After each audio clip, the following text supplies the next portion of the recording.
Kita sama-sama mengetahui bahwa bulan Ramadan itu merupakan bulan yang penuh berkah, di mana umat muslim itu berbondong-bondong untuk meningkatkan ibadah dan mendekatkan diri kepada Yang Maha Kuasa. Namun, di balik kemuliaan bulan Ramadan tersebut, ada sebuah paradoks, di mana di tengah semangat spiritual yang tinggi, kok malah budaya konsumtif itu meningkat drastis gitu. Gimana bisa bulan Ramadan yang seharusnya mengajarkan kesederhanaan justru jadi ajang belanja berlebihan? Secara esensial, Ramadan itu mengajarkan kita nilai-nilai spiritual kayak kesabaran, empati, dan pengendalian diri. Puasa itu nggak cuma menahan lapar dan haus, tapi juga nafsu dan perilaku negatif lainnya. Kita diajarkan untuk lebih peduli ke sesama manusia, berbagi rejeki, dan mengurangi keinginan duniawi. Jadi, seharusnya Ramadan itu jadi momentum buat kita merenung. Udah bener nggak sih gaya hidup gua ini? Udah bener nggak sih pola konsumsi gua akhir-akhir ini? Seperti itu. Tapi realitanya apa? Ramadan malah jadi bulan di mana konsumsi kita melonjak drastis. Pasar dan mal ramai banget, diskon di mana-mana, dan kita kayak berlomba-lomba gitu, beli makanan, beli pakaian, dan barang-barang lainnya dengan dalih persiapan Ramadan dan Lebaran. Dari berbagai data itu menunjukkan pengeluaran rumah tangga itu naik signifikan selama bulan Ramadan. Banyak banget yang beli bahan makanan buat buka puasa, pakaian baru buat Lebaran, dan barang-barang lain yang dianggap wajib untuk dibeli. Sebenarnya ini banyak faktor yang menyebabkan hal tersebut bisa terjadi.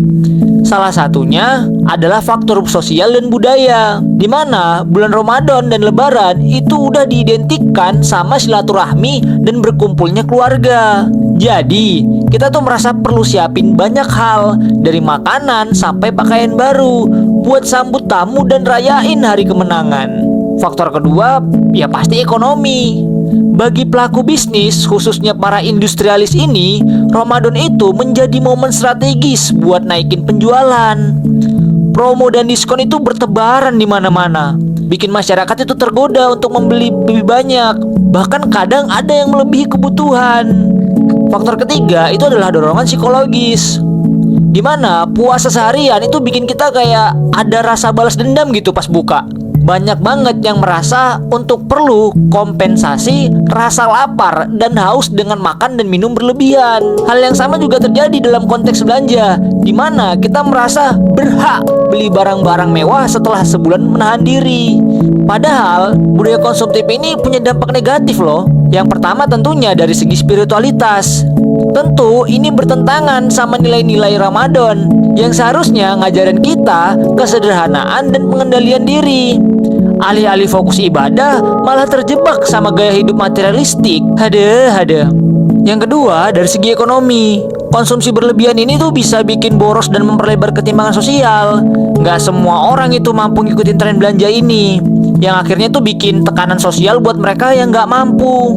Dan yang terakhir, dari segi lingkungan, budaya konsumtif ini tuh bikin sampah dan limbah tuh meningkat drastis. Lu kena ajab lagi. Lalu, gimana sih cara mengatasi hal tersebut?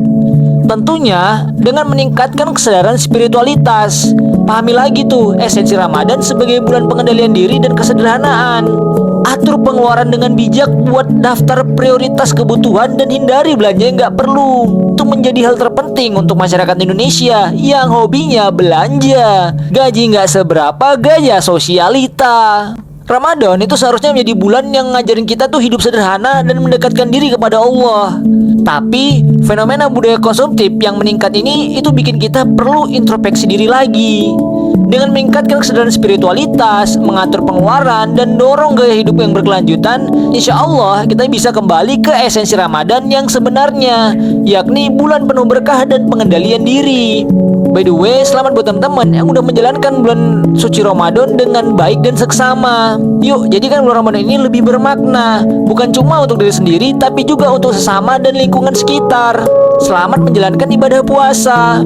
Terima kasih buat teman-teman yang udah nonton video ini sampai habis. Kurang dan lebihnya gue mohon maaf. Jika ada salah kata mungkin bisa komen di kolom komentar. Bye.